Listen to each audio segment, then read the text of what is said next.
My father abandoned me when I was 12, and after 20 years of silence, he messaged me on Facebook to ask for forgiveness, but I don't know if I can forgive him. It's been 20 years. 20 years since I last saw my father's face, heard his voice, felt even the faintest shadow of his presence in my life. Now suddenly he wants forgiveness. I'm 32, and for the majority of my conscious life, Jude has been a ghost, a whisper, a hole torn in the fabric of my family. My mother, Laura, raised me alone. She worked tirelessly, juggling 2 jobs, always making sure I had what I needed, even if needed, often meant just her unwavering love and support. We weren't wealthy, not by a long shot, but we were rich in other ways. Rich in resilience and determination, in the quiet strength that comes from facing hardship head-on together. Jude left when I was 12. No dramatic fight, no tearful goodbye, just gone. One morning he was there making burnt toast and humming off-key to the radio. The next he was just an empty space at the breakfast table. Mom told me he'd gone away for work, a business trip. I was 12, not stupid. I saw the red rims around her eyes, the way she'd clutch her coffee mug a little too tightly, the forced cheerfulness in her voice when she tucked me into bed at night. It wasn't work, it was him leaving. For years we didn't hear a word. No birthday cards, no Christmas presents, no phone calls, nothing. It was like he'd vanished off the face of the earth. Mom never spoke ill of him, not really. She'd just say things like, "Your father is complicated." Or, "He's making his own choices, Charlie, and we have to respect that even if we don't understand them." Respect. That's a funny word when you're talking about abandonment. Then about a week ago, out of the blue, I get a message request on Facebook. Of all the ways to reconnect after 2 decades of radio silence, it's a Facebook message. The profile picture was blurry, a man with thinning hair and a hesitant smile, but the name was unmistakable, Jude Miller. My heart did this weird flutter-thump thing, a mix of anger, confusion, and a flicker of something I couldn't quite name, maybe just morbid curiosity. I opened the message. It was short, almost curt. "Charlie, it's your father. I'd like to talk. Can we meet?" No hello, no how are you, just straight to the point, demanding a meeting. Demanding. Even after all this time, he still had that air of entitlement, of expecting things to just fall into place for him. I showed the message to Mom. She looked at it for a long time, her face unreadable. Finally, she just sighed and handed my phone back. "It's your decision, Charlie. You don't owe him anything." Her voice was calm, steady, but I saw a tremor in her hand as she reached for her teacup. She was hurting, I could see it, even after all these years. His ghost still haunted her too. After a day of wrestling with it, of pacing my apartment and talking it over with my partner, Savannah, I decided to reply. Just a simple, okay. Where and when, I figured, what did I have to lose? Closure. Maybe. Another layer of hurt, possibly. But ignoring him felt like letting him still have power over me, even in his absence. Meeting him, facing him, that felt like taking some of that power back. He suggested a coffee shop downtown, neutral ground, I guess. We're supposed to meet tomorrow afternoon. I'm a mess of nerves and conflicting emotions. Part of me wants to scream at him, demand answers for all the years of absence, for the pain he caused Mom, for the void he left in my life. Another part of me, a smaller, more hesitant part, wonders if there's more to the story than I know. Maybe there's a reason, an explanation, something beyond just him being a selfish jerk. Doubtful, but a tiny sliver of hope persists. Savannah is being incredibly supportive. She's listened patiently to my rambling, my anger, my hesitant attempts at understanding. She keeps reminding me that I'm strong, that I'm capable, that whatever happens, I'll be okay. She's right, of course, I will be okay. But okay isn't really the point, is it? I want to understand, I want to know why. And maybe, just maybe, a tiny part of me, that foolish, hopeful part, wants to hear him say he's sorry. But forgiveness, that's a whole different story. I don't know if I'm capable of that, not yet, maybe not ever. I'll update after I meet him tomorrow, wish me luck, or maybe just send coffee. Lots of coffee. Update 1, the coffee was terrible, lukewarm and bitter, just like the conversation. He looked older, of course. 20 years does that to a person. Thinner hair, lines etched around his eyes, a weariness in his posture that wasn't there in the old photos Mom kept tucked away in a shoebox. But it was him, undeniably, Jude, my father. Stranger, he arrived first, already seated at a small table by the window when I walked in. He stood up when he saw me, a hesitant, almost awkward movement. "Charlie," he said, my name sounding foreign on his tongue like he hadn't said it in years, which of course he hadn't. We sat down. Awkward silence stretched between us, thick and heavy as the humidity outside. I waited for him to speak, to offer some explanation, some opening, anything. Just fidgeted with his coffee cup, avoiding eye contact. Finally, I broke the silence. "So," I said, my voice sounding sharper than I intended, "you wanted to talk." He looked up then, his eyes meeting mine for the first time. They were the same eyes I saw in the mirror, the same shade of hazel, the same slight upturn at the corners. It was unsettling, this sudden, undeniable connection to a man who felt like a complete stranger. "Yes," he said, his voice raspy, like he hadn't used it much lately. "Yes, I did. I wanted to apologize, just like that. After 20 years, after a lifetime of absence, he just throws out apologize like it's some magic word that will erase everything. Rage simmered beneath my calm exterior. Apologize for what exactly? I asked, keeping my voice level, though inside I was churning. He shifted uncomfortably in his seat. For leaving, for not being there, for everything. Vague, meaningless platitudes. For everything. It was an apology without substance, without any real understanding of the depth of the hurt he'd caused. Everything is a pretty broad term, Jude, I said, using his name deliberately, keeping it formal, distant. Care to be more specific? He sighed, a heavy, world-weary sound. Look, Charlie, it was a long time ago. Things were complicated. Complicated for who? I pressed. For you, because it was pretty damn simple for Mom and me. You left, we stayed, we dealt with it. Alone. He winced, finally looking directly at me again. I know I hurt you both. I wasn't in a good place back then. Not in a good place, I echoed, incredulous. That's your explanation. You abandoned your wife and child because you weren't in a good place. He ran a hand through his thinning hair, his gaze dropping again. It's not that simple, Charlie. I was struggling with a lot of things. Like what? I challenged. Enlighten me. What was so earth-shatteringly difficult that it justified disappearing from our lives? He hesitated, then said, his voice barely above a whisper, I was afraid. That one word hung in the air between us, fragile and unbelievable. Afraid of what? Of responsibility, of commitment, of us. Afraid of what? I repeated, my voice softer now, a flicker of something other than anger starting to stir within me. Curiosity, confusion, maybe even a sliver of that foolish hope again. He looked up, his eyes filled with a pain that seemed genuine, raw. Afraid of failing you both. Afraid of not being good enough. Afraid of being like my own father. His father, my grandfather. I knew very little about him.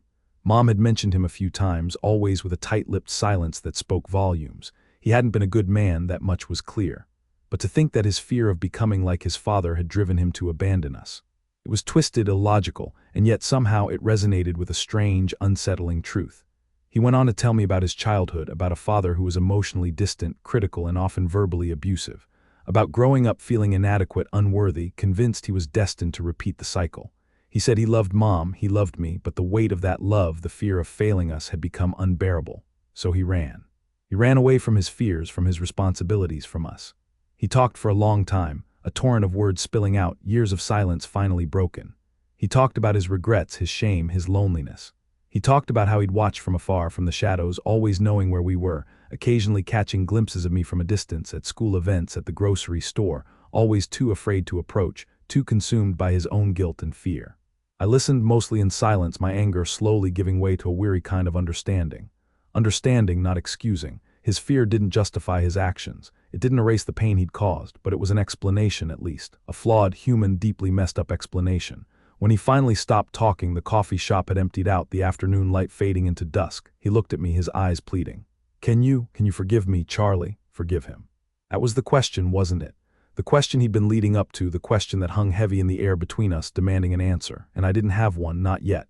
I don't know, Jude, I said honestly. I need time to think about everything. He nodded, a slow, defeated movement. I understand, I needed you to know, I needed to say it. We left it at that. No promises, no commitments, just a tentative, uncertain ending to a long, painful conversation. I walked away feeling drained, emotionally wrung out, but also strangely lighter. The anger was still there, a dull ache in my chest, but it was mingled now with something else, something softer, more complex. Pity, empathy, I wasn't sure. Forgiveness, still no. But maybe, just maybe, the possibility was no longer completely out of reach. I'll need more time and a lot more coffee. Update 2, it's been a few weeks since I met Jude. We've met a couple more times for coffee, each conversation a little less strained, a little more human. He's still awkward, still hesitant, but he's trying, I can see that. He's trying to bridge the chasm of 20 years to rebuild something that was shattered before it even had a chance to fully form. It's a monumental task, maybe an impossible one, but he's showing up. And that in itself is something. He's told me more about his life since he left. It's been a lonely one, filled with a string of dead-end jobs, fleeting relationships, and a constant undercurrent of regret. He never remarried, never had other children. He said he couldn't, not after what he'd done to us. He's lived with the weight of his abandonment for 2 decades, a self-imposed exile, a constant reminder of his failure. He's not asking for a relationship, not really. Not yet anyway. He says he just wants to make amends in whatever way I'll allow. He wants to be accountable, to acknowledge the harm he caused, to try and repair some of the damage, even if full repair is impossible. Mom and I have talked about it, of course. She's still wary, understandably so. She's seen him hurt us before and she's protective, fiercely so, but she's also curious. She sees the change in me, the way I'm grappling with this, the way I'm trying to understand. She hasn't forbidden me from seeing him, hasn't told me to cut him off. She's letting me navigate this in my own way, offering quiet support and unwavering love as always. Savannah is still my rock, my steady anchor in this emotional storm. She's met Jude with me once, a brief, polite encounter. She's reserved, cautious, but respectful. She sees the complexities of the situation, the shades of gray, the messy, tangled threads of human relationships. She doesn't push me one way or the other, just listens, supports, and reminds me to take care of myself through it all. I've been doing a lot of soul searching, a lot of reflecting on my own feelings, my own needs, my own capacity for forgiveness. And honestly, I'm still not sure. Forgiveness isn't a switch you can just flip, a button you can press and suddenly everything is okay. It's a process, a journey, a slow, arduous climb up a steep mountain, and I'm not even sure I want to start that climb. But there's a part of me, a growing part, that's starting to see Jude not just as the absent father, the ghost, the villain of my childhood, but as a flawed human being capable of making terrible mistakes, yes, but also capable of remorse, of change, of growth. He's not the monster I built him up to be in my head. He's just broken, and maybe, just maybe, broken people can be mended even after 20 years. I'm not saying I forgive him, not yet, but I'm listening, I'm considering. I'm allowing myself to see him, to hear him, to understand, even if full forgiveness remains elusive. It's a start, I think, a small, fragile start, but a start nonetheless. I don't know where this is going, what the end result will be, but I'm willing to keep walking this path one step at a time and see where it leads. Maybe forgiveness is possible eventually. Maybe it's not, but I owe it to myself and maybe even to him to find out. I'll update again when there's more to tell. Thank you for listening, for the virtual coffee, and for the quiet support. It means more than you know. Resolution, asterisk, it's been almost a year since Jude re-entered my life. A year of hesitant conversations, of fragile connections, of slow, painstaking rebuilding. And I think I can finally say it. I think I've forgiven him. It wasn't a sudden, dramatic moment of epiphany, no tearful embrace, no grand pronouncements of absolution. It was a gradual, almost imperceptible shift, a slow thawing of the ice that had encased my heart for so long. It happened in small moments, in quiet conversations, in shared silences, in seeing him not as the ghost of my past, but as the flawed human being he is, struggling with his own demons, carrying his own burdens. He's still not perfect, not by a long shot. He's still awkward, still prone to self-doubt, still carrying the scars of his own difficult childhood. But he's trying. He's genuinely trying to be a better person, to make amends for his past mistakes, to be present in my life, in whatever way I'll allow. And I've allowed him in slowly, tentatively. We have coffee regularly, sometimes just the two of us, sometimes with Savannah. He's met Mom a few times, those meetings still a little stiff, a little formal, but civil, respectful. He's even started to build a tentative, fragile relationship with her, a friendship of sorts, two people who share a past, acknowledging the pain, but also looking towards a future, however uncertain. Forgiveness, I've learned, isn't about forgetting. It's not about erasing the past, pretending the hurt never happened. It's about accepting the past, acknowledging the pain, but choosing to move forward, to release the bitterness, to let go of the anger. It's about choosing to see the humanity in someone, even when they've acted inhumanely. I'll never fully understand why Jude left, why he chose to abandon us.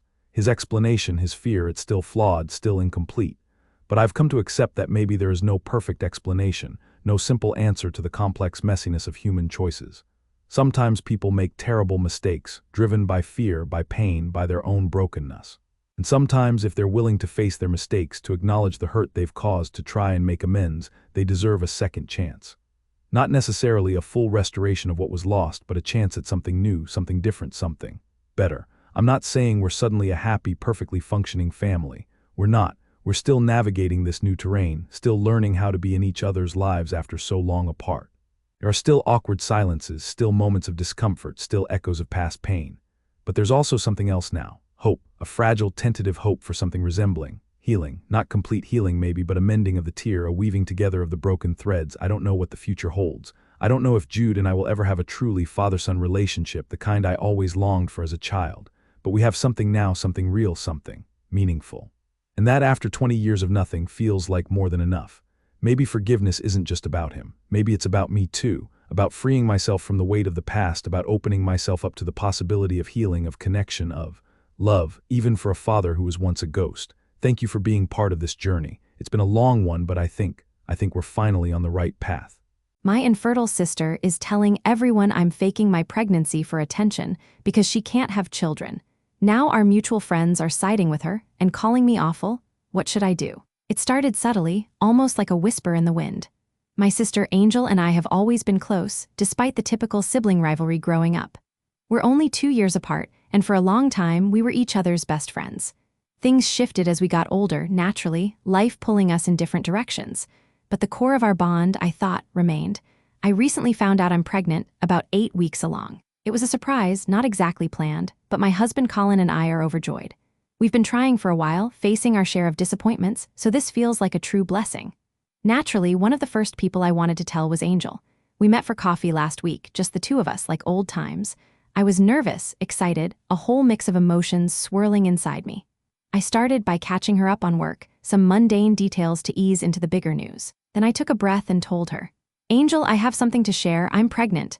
I expected excitement, maybe a squeal, a hug. What I got was silence. A long, heavy silence that stretched across the small table between us. Angel's smile faltered, then completely disappeared. Her eyes, usually so bright and warm, turned flat, almost cold. "Pregnant?" she repeated, her voice devoid of any inflection. "You're pregnant?" It wasn't a question. It was a statement, laced with something I couldn't quite decipher at the moment. "Yes," I said, my own smile wavering now. "We are. Colin and I are so happy." She didn't say anything for another beat, just stared at her coffee cup, swirling the remaining liquid around and around. Finally, she looked up and her expression was tight, strained. "Gianna," she started, her voice low, almost accusing, "you know I can't have children, right?" Of course I knew. Angel and her husband, Mark, have been trying to conceive for years. They've gone through rounds of IVF, countless doctor appointments, the emotional roller coaster that infertility throws at you. It's been heartbreaking to watch their struggle, to see Angel's pain and longing. I've always been sensitive to it, careful around her when talking about kids, trying to be supportive without being intrusive. "Yes, Angel, I know," I said softly, reaching across the table to touch her hand. She pulled it back, a subtle but sharp rejection. "Then why?" she asked, her voice rising slightly, cracking with an edge of bitterness. "Why are you telling me this? Do you want me to be happy for you? Do you expect me to celebrate?" I was stunned. "Angel, of course I want you to be happy for me," I said, my voice trembling a little. "You're my sister. I wanted to share my joy with you." "Joy?" she scoffed, a harsh, humorless sound. "Is that what you call it?" Rubbing it in my face, showing me what I can never have. "No, Angel, that's not it at all," I pleaded, my heart sinking. "I would never do that to you, you know that." "Do I?" she challenged, her eyes narrowing. "Do I really know that, Gianna? Or are you just pretending to be sensitive while secretly reveling in your good fortune?" The conversation spiraled downwards from there. Every attempt I made to reassure her, to explain my intentions, was met with suspicion and anger. She accused me of being insensitive, selfish, even cruel. She said I was doing this on purpose, knowing how much it would hurt her. She said I was always the lucky one, the one who got everything easily, while she had to fight for every scrap of happiness. It was like she was building a case against me, twisting my joy into some kind of personal attack. By the end of our coffee meeting, I was in tears, and Angel was storming off, leaving me with a bitter taste in my mouth and a gaping hole in my heart. I went home feeling confused, hurt, and deeply saddened. I couldn't understand how my sister, my Angel, could react this way. Was she really accusing me of intentionally trying to hurt her? Was our bond so fragile that it could shatter over something as beautiful as a pregnancy? I confided in Colin, of course, telling him everything that had happened. He was supportive, comforting, but also concerned. "Maybe she just needs time," he suggested, holding me close. "She's going through a lot. Give her some space, Gianna. She'll come around." I wanted to believe him, I truly did.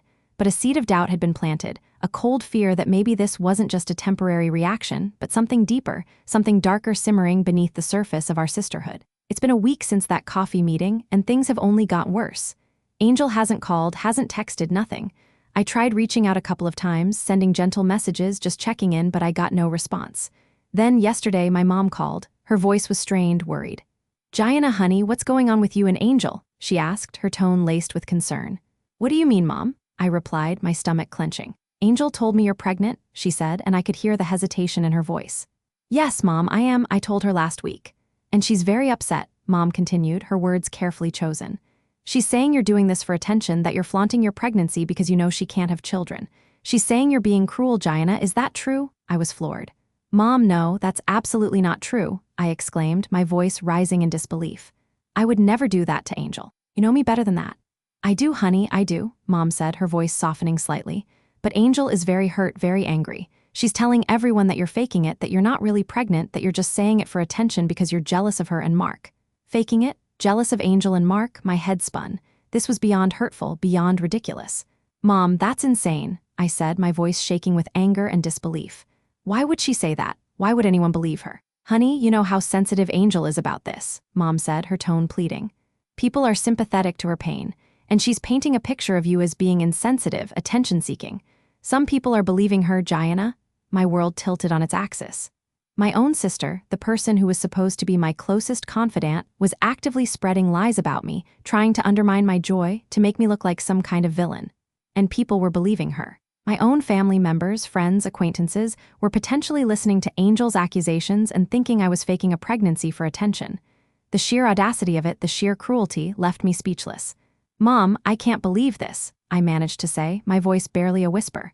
"I can't believe Angel would do this. I can't believe people would believe her." "Honey, I know it's awful," Mom said, her voice full of sympathy. "But you need to address this. You need to talk to Angel to clear the air, to set the record straight." "Talk to Angel?" I repeated, incredulous. "Mom, she's accusing me of faking a pregnancy. She's telling people I'm doing it for attention. What is there to talk about?" "Gianna, she's hurting," Mom said, her voice firm but gentle. "She's lashing out because she's in pain. You need to be the bigger person. You need to try to understand her, to forgive her, to salvage your relationship." Forgive her? Salvage our relationship? Is that even possible after this? After she had publicly accused me of such a vile and hurtful thing, I hung up the phone feeling numb, a cold dread settling in my stomach. I looked down at my barely showing belly, a gentle curve beneath my shirt. This was real. My pregnancy was real. My joy was real.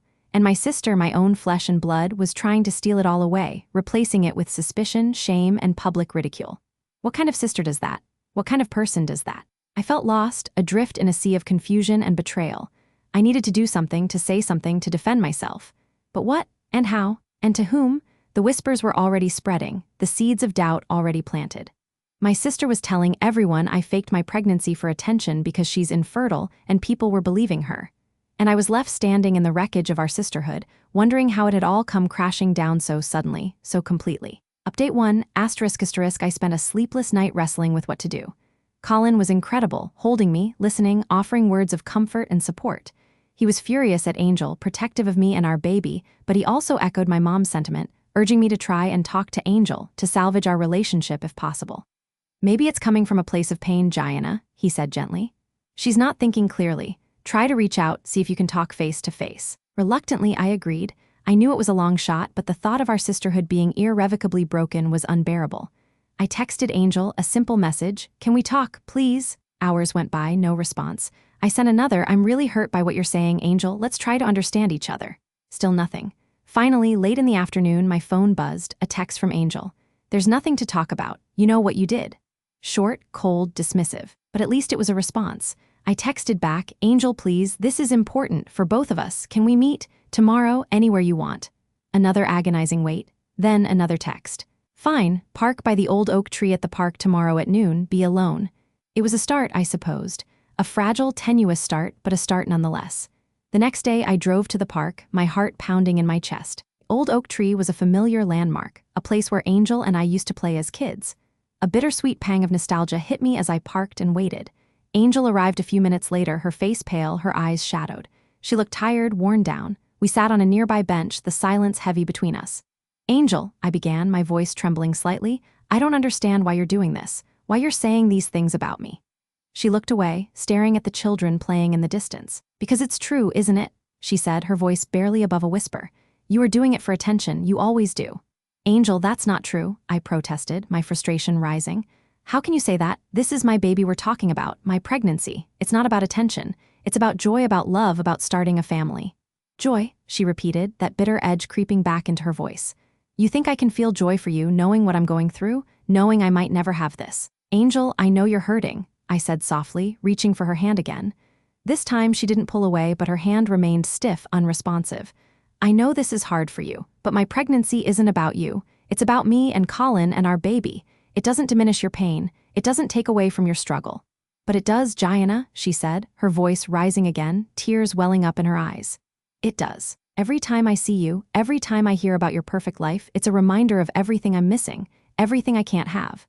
"My life isn't perfect, Angel," I said, my own tears starting to fall. "No one's life is perfect, and I'm not trying to make you feel bad. I just wanted to share my happiness with you, my sister."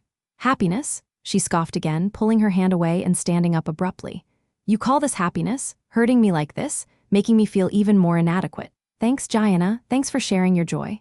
She turned to leave, and in a moment of desperation, I blurted out, "Angel, I'm not faking it. I can prove it to you. I have my ultrasound pictures. I can show you my doctor's reports.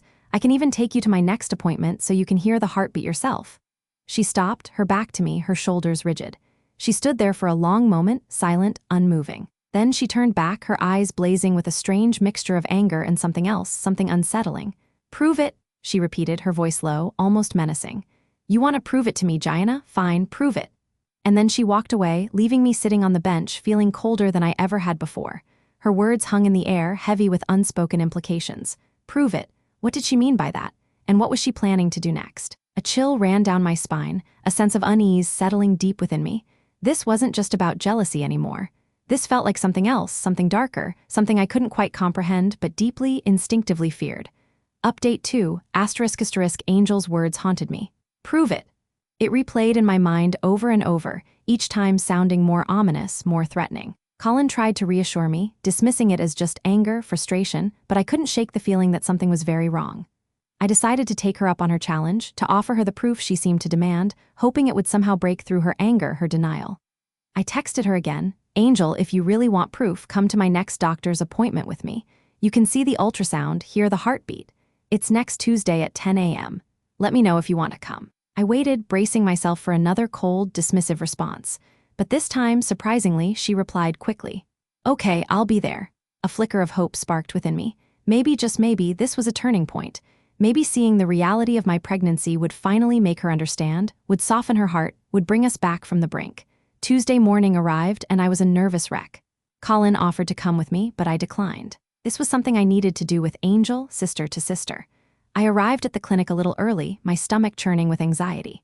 At 9:55 a.m., Angel walked in, her face drawn, her expression unreadable. We barely spoke as we checked in and waited in the sterile, quiet waiting room. When my name was called, we walked into the examination room together. The nurse prepped me for the ultrasound, and soon the warm gel was on my belly, the transducer gliding across my skin. The image flickered onto the screen, the grainy black and white picture of my tiny baby, a small, perfect form nestled in my womb. The nurse turned up the volume, and the rhythmic thump-thump, thump-thump of the heartbeat filled the room. I looked at Angel, expecting to see some kind of reaction, some softening in her eyes, some acknowledgement of the life growing inside me. But her face remained impassive, blank. She stared at the screen, her gaze fixed, unblinking. Ultrasound continued, the nurse pointing out the baby's tiny limbs, the developing features. Still, Angel remained silent still, a statue carved from ice. When it was over, the nurse handed me some printed pictures of the ultrasound and we left the room. In the hallway, I turned to Angel, my voice pleading. "Angel, did you see? Did you hear? It's real, I'm really pregnant." She finally looked at me, her eyes still cold, still distant. "Yes, Gianna," she said, her voice flat, devoid of emotion. "I saw it, I heard it, congratulations." And then she turned and walked away, leaving me standing there, holding the ultrasound pictures, feeling more lost and alone than ever before. That night, I received a message from a mutual friend, Lena. Lena and Angel had been close friends for years, and I had always considered Lena a friend too. The message was short, but it felt like a punch to the gut. "Gianna, I'm so sorry to hear about everything. Angel told me what you did. It's really awful. I can't believe you would fake a pregnancy just for attention. You've really hurt her, Gianna. You need to apologize." I stared at the message, my hands shaking, tears blurring my vision. It wasn't just Angel anymore. She had successfully poisoned the well, turning our friends, our family, against me. People were believing her lies, judging me, condemning me. And the worst part was, even after seeing the ultrasound, even after hearing the heartbeat, Angel was still continuing her campaign of misinformation, doubling down on her accusations, spreading her venom further and wider. It was no longer just about jealousy or pain or misunderstanding. This was deliberate, malicious, a calculated attempt to destroy me, to isolate me, to steal my joy and replace it with shame and public humiliation. My sister was telling everyone I faked my pregnancy for attention because she's infertile, and now, it seemed, everyone was believing her. And I was left to pick up the pieces, to defend myself against accusations I never imagined I would face, from the person I least expected to betray me. The fight for my sisterhood, I realized, was over. Now, I was fighting for something much more fundamental, my own reputation, my own sanity, my own truth.